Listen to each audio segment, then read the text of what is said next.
नमस्ते दोस्तों, स्वागत है आपका अपने इस यूट्यूब चैनल पंडित जी की पाठशाला में। तो हमारी एक सीरीज चल रही थी पार्ट ऑफ स्पीच की।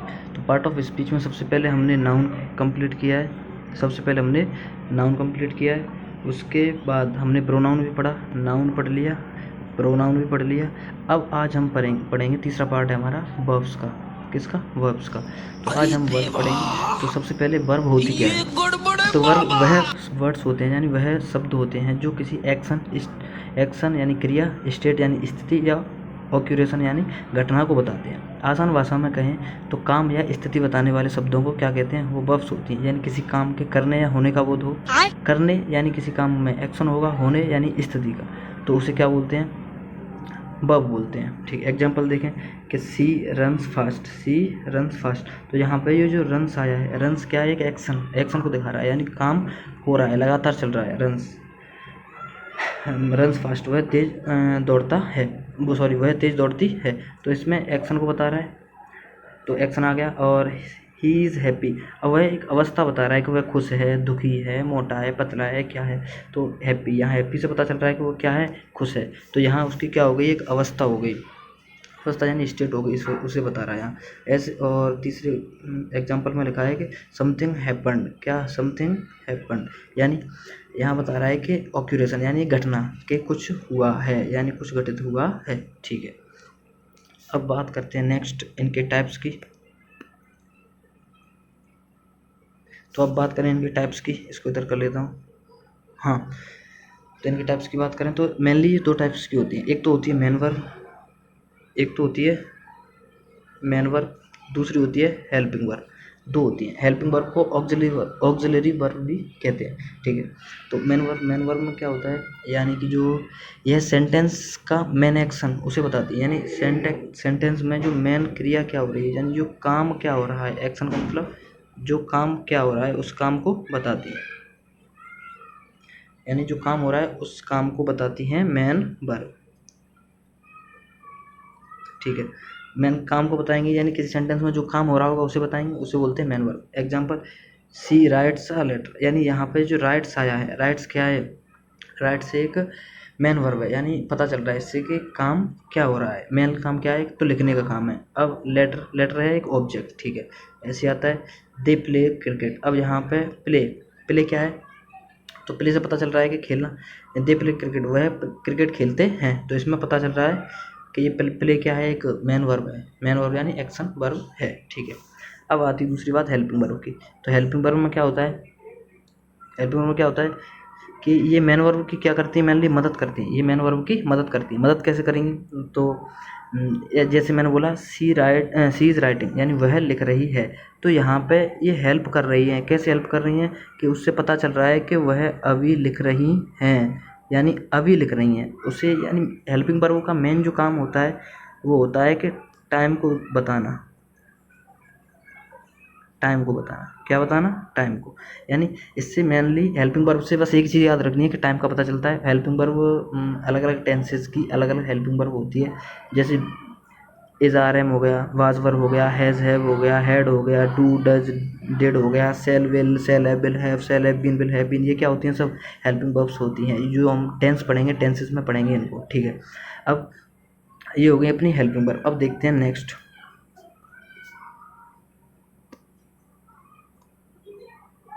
ठीक है, अब देखते हैं नेक्स्ट।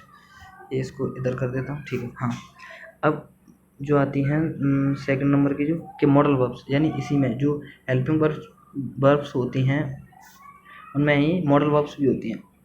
मॉडल वर्ब्स कौन सी होती हैं? तो ये एबिलिटी यानी योग्यता, परमिशन आज्ञा, और पॉसिबिलिटी ऑब्लिगेशन, इनको बताते हैं। ये कैसे? अरे मॉडल वर्ब्स में सीधा समझना है, कि मूड को बताएंगी। क्या बताएंगी? मूड को बताएंगी। कि मूड का पता चलता है मॉडल वर्ब से। जैसे आई कैन स्विम, मैं तैर सकता हूँ। ठीक है, एबिलिटी हो गई, इसकी योग्यता हो गई कि भाई मैं तैर सकता हूँ। इसकी क्या हो गई? एक सेकेंड, हाँ, ये इसकी एबिलिटी यानी योग्यता हो गई कि मैं तैर सकता हूँ। ऐसे यू मस्ट स्टडी, तुम्हें स्टडी यानी तुम्हें पढ़ाई करनी चाहिए, तुम्हें पढ़ाई अवश्य करनी चाहिए। इसमें ये पता चल रहा है कि तुम्हें कोई काम अवश्य करना चाहिए, यानी ये मस्ट आया, ये अवश्य कर जाता है, ठीक है। ऐसे मूड का पता चल रहा है। ऐसे ही में कम, इसमें पॉसिबिलिटी है कि वह आ सकता है या वह आएगा, ठीक है। इसमें क्या है, एक पॉसिबिलिटी से पता चल रहा है, यानी मे से पता चल रहा है एक पॉसिबिलिटी का, यानी संभावना है, ठीक है। अब बात करते हैं नंबर 3, ट्रांजिटिव वर्ब और इंट्रांजिटिव वर्ब्स। यानी अब इनमें क्या है कि ट्रांजिटिव वर्ब्स और इंट्रांजिटिव वर्ब में कन्फ्यूजन रहता है, इसलिए मैंने इन दोनों को साथ में ले लिया, ठीक है। तो अब बात करते हैं कि ट्रांजिटिव वर्ब की। ट्रांजिटिव वर्ब में एक चीज़ याद रखनी है कि शॉर्ट एंड स्वीट के ऑब्जेक्ट, अगर ऑब्जेक्ट साथ में आए तो वहाँ पे होगी ट्रांजिटिव वर्ब, और जहाँ ऑब्जेक्ट नहीं आए वहाँ होंगी इंट्रांजिटिव वर्ब। बस इतना याद रखना है कि जहाँ ऑब्जेक्ट नहीं आए वहाँ तो होगी इंट्रांजिटिव वर्ब, और जहाँ सब ऑब्जेक्ट आए वहाँ होगी इंट्रांजिटिव वर्ब, ठीक है। जैसे she writes a letter, sorry she wrote a letter, तो उसने पत्र लिखा, उसने एक पत्र लिखा। अब यहाँ पे जो लेटर आया है, लेटर क्या है, एक ऑब्जेक्ट लेटर, क्या है, ऑब्जेक्ट लेटर। तो इसलिए यहाँ पे जब ऑब्जेक्ट के साथ आए, ऑब्जेक्ट के साथ जब कोई वर्ब आए उसे बोलते हैं ट्रांजिटिव वर्ब्स, बस इतना ध्यान रखना है। और इंट्रांजिटिव वर्ब कौन कौन सी होती हैं, जो ऑब्जेक्ट, जिनमें ऑब्जेक्ट नहीं है, यानी जो ऑब्जेक्ट के साथ नहीं है। ही स्लीप्स, वह सोता है, ही रन्स, वह दौड़ता है, बस इसमें आगे ऑब्जेक्ट नहीं आया है। जैसे सॉरी सी रन्स, तो she runs on the road, she runs on the road नहीं आया, he sleeps under the tree नहीं आया, कुछ ऐसे। अगर आगे कोई ऑब्जेक्ट होता तो फिर ये ट्रांजिटिव वर्ब होती, बाकी ये इंट्रांजिटिव वर्ब। अब देखते हैं नेक्स्ट,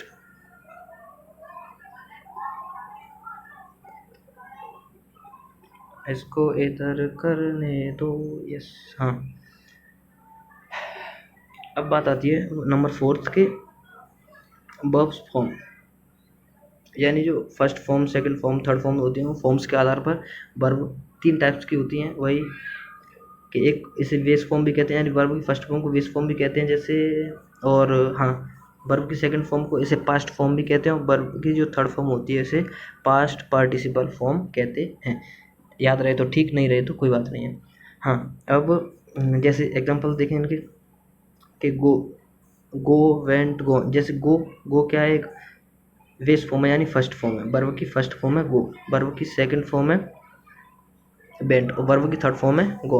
ऐसे ही ईट, एट, ईटन, ईट, एट, ईटन। ऐसे राइट, रॉट और रिटन, ये क्या है, ये वर्ब्स की फॉर्म है। तो फॉर्म्स के आधार पर वर्ब्स 3 टाइप्स की होती हैं, वर्ब की फर्स्ट फॉर्म, वर्ब की सेकंड फॉर्म और वर्ब की थर्ड फॉर्म, ठीक है। अब बात करते हैं हाँ, एग्जाम्पल देखें इनके, तो आई गो डेली, मैं रोज जाता हूँ, ठीक है। आई गो डेली, मैं रोज जाता हूँ। आई वेंट येस्टरडे, मैं कल गया था। आई हैव गॉन, उधर जा चुका हूँ, हैव गॉन लगा हुआ है, तो मैं उधर जा चुका हूँ, ठीक है। अब बात करते हैं नेक्स्ट, ये टेंसेस के बारे में बताया गया है। टेंसेस को हम बाद में पढ़ेंगे, ये फ्यूचर के बारे में बताया, जो टेंस में पढ़ेंगे तो उसमें डिटेल में पढ़ेंगे, बाकी यहाँ पर पढ़ने का इनका कोई मतलब है नहीं। ये मेनली हेल्पिंग वर्ब्स के बारे में बात की गई है, ठीक है। नेक्स्ट अब आती है फिनिट वर्ब और नॉन फिनिट वर्ब्स। तो फिनिट वर्ब और non finite verbs, non finite verbs को इनफिनिट वर्ब्स भी कह देते हैं, ठीक है। तो अब फिनिट वर्ब्स में क्या होता है, फिनिट वर्ब्स में याद रखना है कि जो सब्जेक्ट के अनुसार जो बदल जाए उसे बोलते हैं फिनिट वर्ब्स, यानी जो वर्ब्स सब्जेक्ट के अनुसार बदल जाए। पीछे बैकग्राउंड म्यूजिक में शहनाइयाँ बज रही भाई किसी के साथ, ये इसलिए सॉरी उसके लिए। बट देखें, फिनिट वर्ब वो होती हैं जो सब्जेक्ट के अनुसार बदल जाएं, जो सब्जेक्ट के अनुसार बदलती है उन्हें फिनिट वर्ब्स बोलते हैं। जैसे ही रन्स, अब ये यहाँ पर आया ही, यहाँ पर क्या आया, ही। एक सेकेंड, हाँ, यहाँ पर आया ही, क्या आया, ही। अब यहाँ ही आया इसलिए इस रन में एस लगा, यहाँ दे आया है तो इसमें कोई चेंज नहीं हुआ है, यानी दे, तो अब दे के साथ एस या ई एस नहीं आया है। वो अपन जब टेंस में पढ़ेंगे वहाँ डिटेल में पढ़ेंगे, फुल डिटेल।